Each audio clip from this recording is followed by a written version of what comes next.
Première mi-temps donc nga seetaan match bi alors noo gisee match bi maanaam premier mi-temps bi nan la ko Sine Ndiaye abordé. On a bien débuté le match mais le problème c'est que on a manqué l'efficacité quoi parce que on a beaucoup d'occasions mais c'est constaté que chaque fois dañuy raté quoi. maanaam bal bi Sine Ndiaye mi ngi fawal bu baax. teg na ballon bi yore na ballon bi mais fi mu ne toll tamit maanaam li ko manqué mooy mu dugal. efficacité maanaam bal bi ñëw ci camp yi attaquant bi dugaloo maanaam facilement loolu fi ne moo leen manqué ndax loolu ci biir vestiaire yi entraîneur dina ko rectifier. Peut-être dina ko rectifier après bu duggee ci biir vestiaire yi moog joueurs yi mooy loolu peut-être deuxième mi-temps bu ndikkee dañu am bi mais c'est constaté que premier mi-temps moom on a bien joué moom. Non, même nous qui font le reportage on a senti et on a vu que maintenant que Sine Ndiaye a bien joué. Oui on a bien joué. Tandis que l'équipe de Djingué maintenant se défend. Oui l'équipe de Djingué se défend oui parce que on voit que l'équipe de Djingué ne dépasse pas le milieu de terrain quoi oui. Le plus gros du temps ça fait mal aux équipes à la fin du match surtout lorsque maintenant on arrive au tir au but.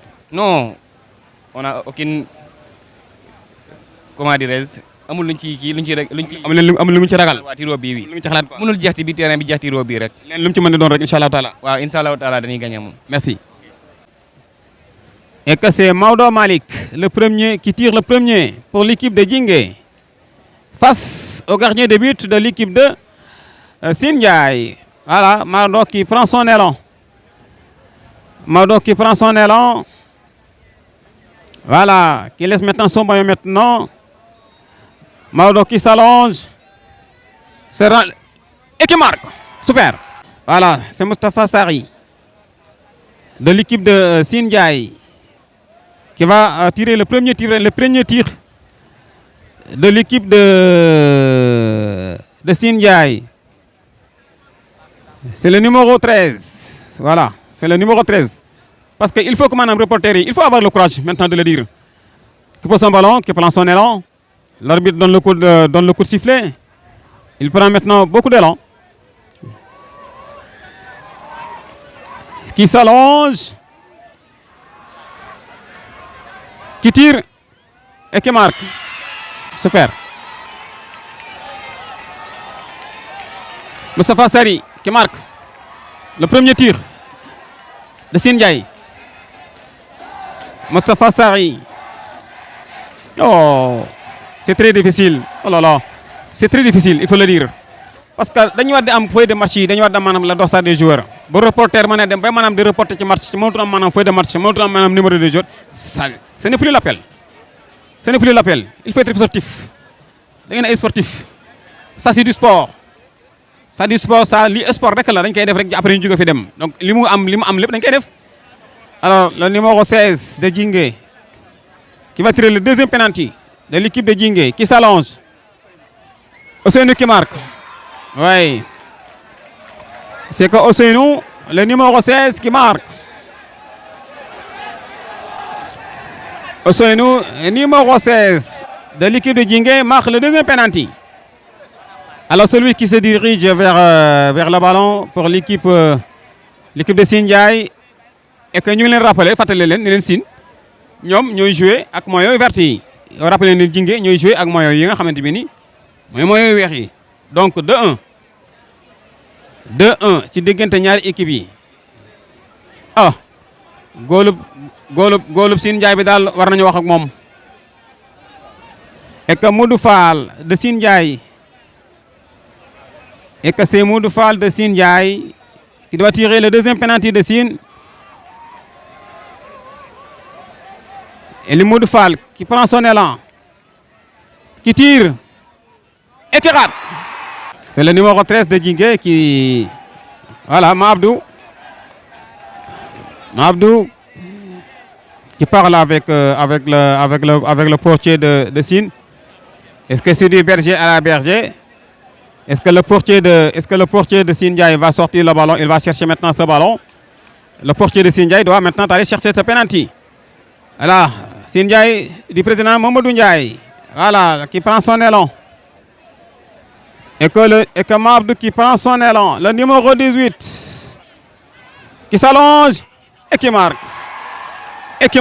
Mor Diop qui va tirer, qui s'allonge. Qui prend beaucoup d'élan. Oui, Mor Diop qui prend beaucoup d'élan. Qui s'allonge. qui tire. Et ah, sur le poteau.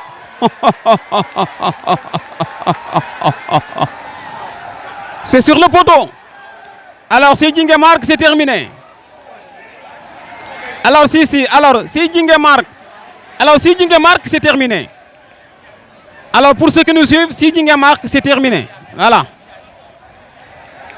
Alors pour ceux qui nous suivent, si Djingué marque, et pour ceux qui nous suivent, si Djingué marque, c'est terminé. Voilà.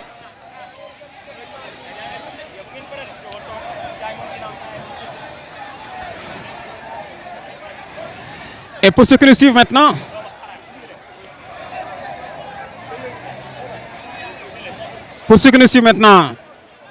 et que si Djingué marque, c'est terminé.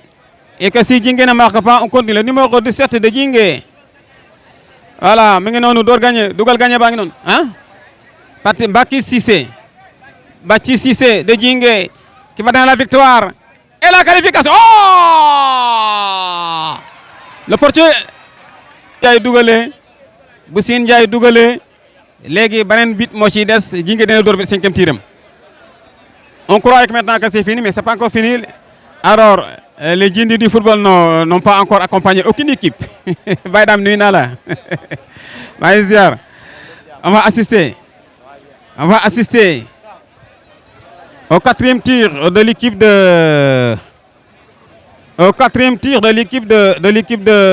de Sindiaye. Baylat moy dor nonou.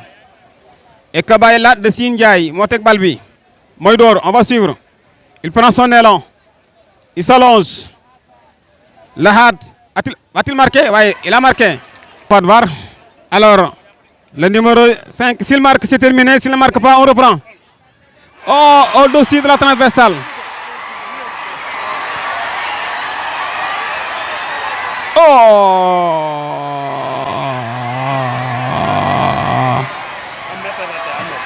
Ahmed Khaït rate le deuxième tir de Djingué. Oh, qu'est-ce qui se passe? Alors, qu'est-ce qui se passe? Qu'est-ce qui se passe? Qu'est-ce qui se passe? Qu'est-ce qui se passe? Qu'est-ce qu'on va assister? Qu'est-ce qu'on va assister? Oui, s'il rate, Djingué gagne. Et que s'il marque, on reprend. Alors, s'il marque maintenant, si le joueur marque, on reprend. Il faut que le joueur s'assoie.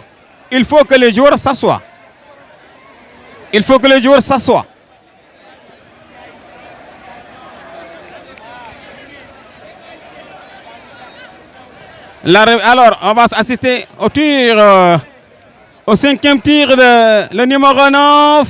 Va-t-il marquer? Et voilà, on reprend. Et que tout est à reprendre. On va suivre. Qui va tirer? Le 6e tir de Djingué. Le 6e. Qui s'allonge, qui s'allonge, prend son élan et s'allonge.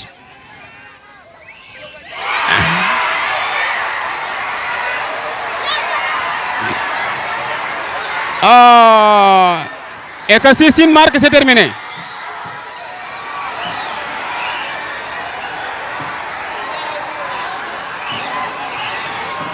Et que si Sine marque, c'est terminé.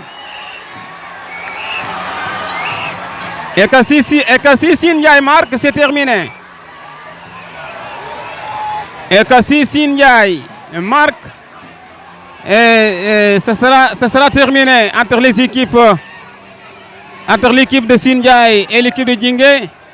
Alors celui qui nous disait que Sindiaye allait maintenant, qui s'allonge. Et voilà, c'est terminé.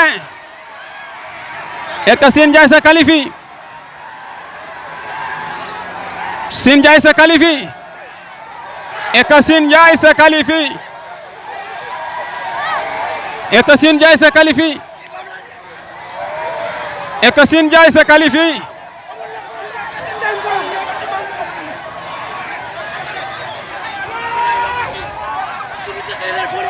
Et que Sindiaye se qualifie.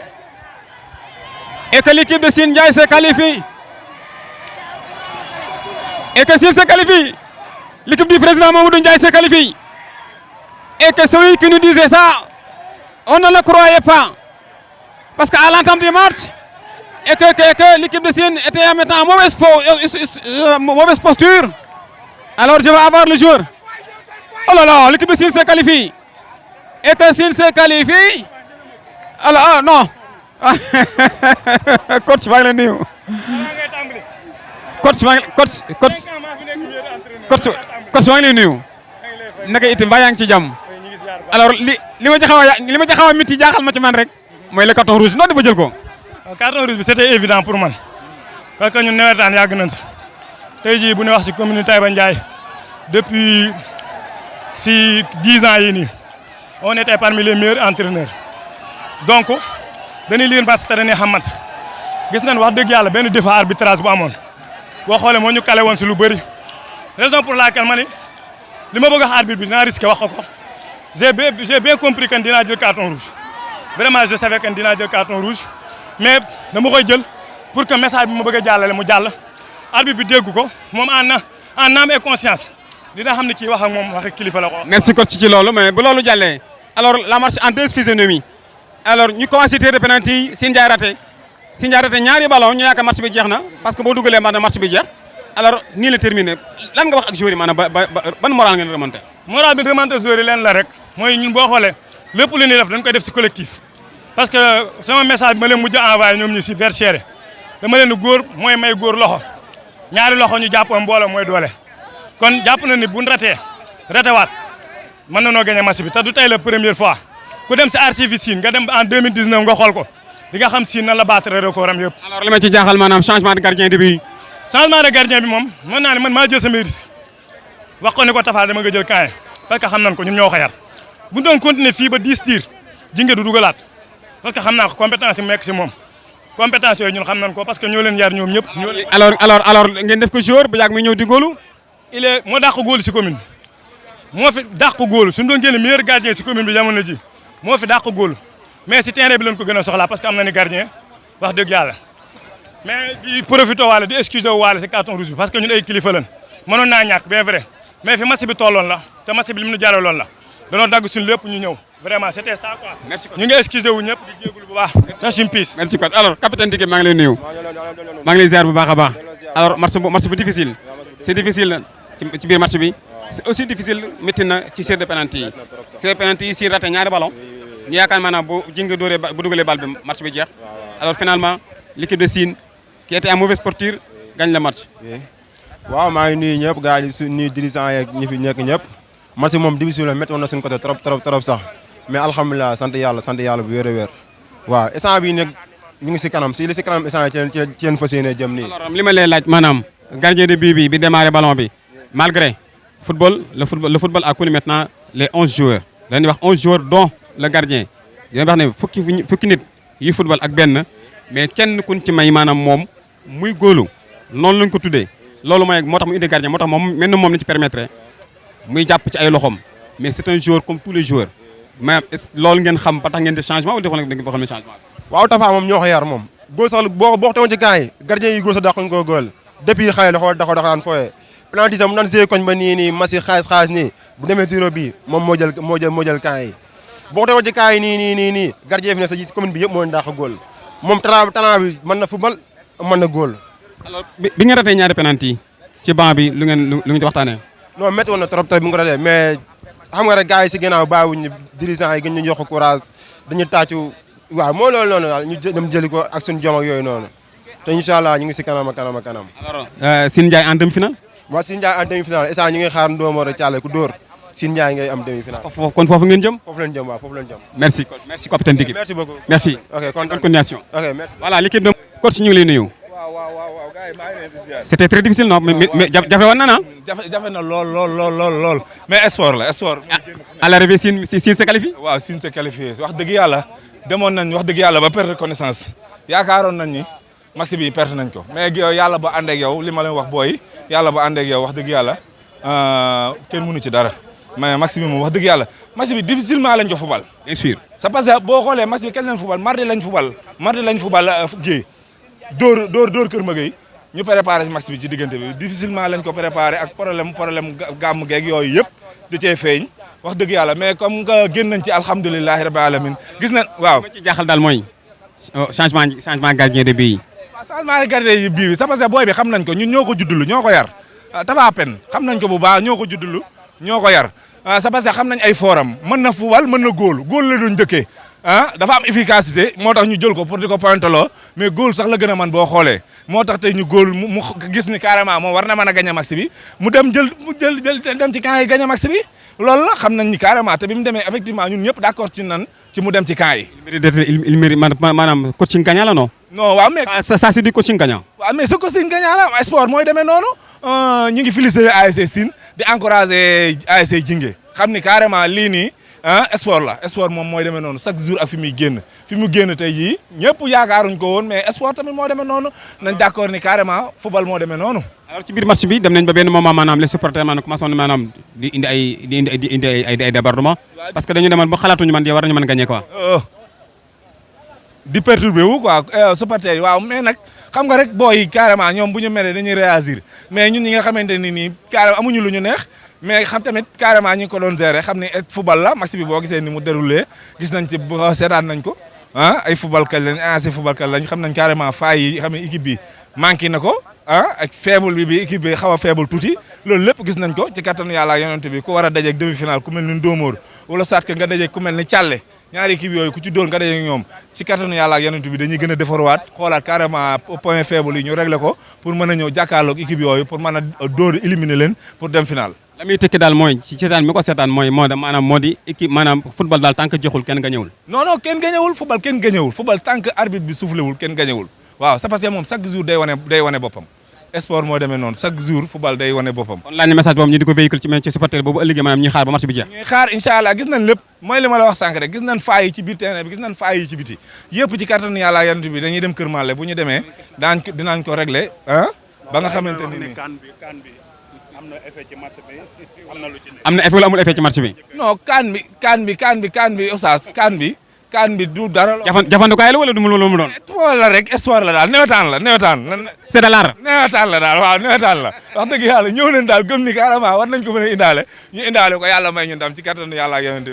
merci coach. ok et à la prochaine fois. ok incha allah bonne continuation. maa ngi nuyu président Mamadou. merci beaucoup ñu ngi. un mot au président Mamadou. waaw moom tamit wax dëgg yàlla ñu ngi koy féliciter di féliciter staff bi ñëpp wax dëgg yàlla guddeeg bëccëg suba ak ngoon ñu ngi jàpp di bëgg carrément relancer ASC Sine mu bokk ci équipe yi nga xam ne équipe yi fenkeer yi fii chaque année loolu la ñuy def ren nag dañuy ñaan yàlla ci kattanu yàlla ak yonent bi yàlla may ñu carrément lu ñu satisfaire muy may ñu final c'est parce que bu ñu xoolee instant bi ñun dañuy demee couleur Kër Mallé mais tamit dañuy demee waale couleur vide village yi c'est parce que bu ñu xoolee carrément ñun ñëpp tund bi vide village yëpp da nga naan ASC Sine rek moo fi des ASC Sine goo fi des carrément ñu ngi félicité dëkk yëpp ñoom ñëpp wax dëgg yàlla gis nañ seen appui ba tax yi tey jii ñu am ndam ñu ngi ñaan bu baax a baax ñu ngi ñaanal ñëpp di leen ñaanal yéen di ñaanal Oustaz di ñaanal site bi Al Azhar TV carrément vraiment ñu ngi leen di ñaanal yàlla def carrément mu dem ba nekk ay télé parce que gis na chaque jour Oustaz sacrifice yi muy def pour def match bi direct parce que match yi secteur bi ñi fi dëkk dafa bari te ñu bari ñoo xamante ne seen liggéey mayu leen ñuy nekk fii di seetaan match yi chaque jour dañuy laaj kan moo fan lañ ko mën a amee mais koo wax tamit dala naan tapel kii Al Azhar TV waaw effectivement bu ko tapé carrément vraiment dala naa match bi am naa li ma ci bëgg seetaan naa ko normal ba ci gars yi ci dëkk bi sax bari na ñoo xamante ne man sama gars yi nekk fii ñoom Oustaz Mamour ak ñoom ñëpp Oustaz maa jëm ba xam ne leen duñ am jot ñëw mais tamit dañuy toog fañ toog seetaan match bi niñ ko bëgg a seetaane am ci lu leen neex vraiment ñu ngi leen di ñaanal bu baax carrément ci kàddu ñëpp vraiment taxawaay bi am na solo lool. merci coach. ok merci et à la prochaine fois et bonne continuation. incha allah merci beaucoup. alors. kon ak suma rak di doomu Oustaz le technicien ci Azhar TV ñu àndoon ñun ñaar àndoon ak papaam ñëwoon fii ci stade bi nga xam ne mooy stade du village indi leen maanaam doon leen fi defal direct bi nga xam ne mooy match bi doxoon ci ñaareelu quart de finale ci championnat bi nga xam ne bii nii mooy zone 1 ci présidence bu Diop doon dox ci diggante ASC Sine Ndiaye bi doon football ci maillot vert yi ak ASC Jingué bi nga xam ne moo doon football ci maillot yu blanc yi match bi nag bi ñu ko footballee maanaam ci 90 minutes ci ni ñu ko mën a nittilee dañoo defoon maanaam 0-0 bi nga xamee ne nag dem nañ nag ci teg dóor yi maanaam di série de penalty yi ci la ñaari ki maanaam taqalikoo ñaari ci penalty yi nag demal na ba benn jamono maanaam Jingué moo jiitoon maanaam Sine Ndiaye ndax Jinguère raté woon na maanaam ñaari bal Sine nekkoon ci maanaam bu dugaloon maanaam ñeenteelu penalty yam day daal di gagné match bi penalty bi ci la ko raté léegi nag match bi jeex na Sine Ndiaye ci jëmmi boppam mujj na jël ndam li ci kaw équipe bu Jingué ginnaaw bu ñu defee maanaam série de penalty ba pare ñu doon waxtaan ak yéen ngeen di diglu fu ngeen mën di nekk ci Al Azhar TV nos amis internet partout où vous êtes ñu ngi leen doon nuyu di leen ziar ndokkeel leen jaajëfal leen balu leen ak bal leen ak di ñaan yàlla sunu borom yàlla boole ñu ñëpp defal nu saxaadatu daarayni. C'était Modou Xaban Sey Awa Mbaye la fille de Oustaz Madjima Mbaye depuis le stade des 8 villages à Voli Studio.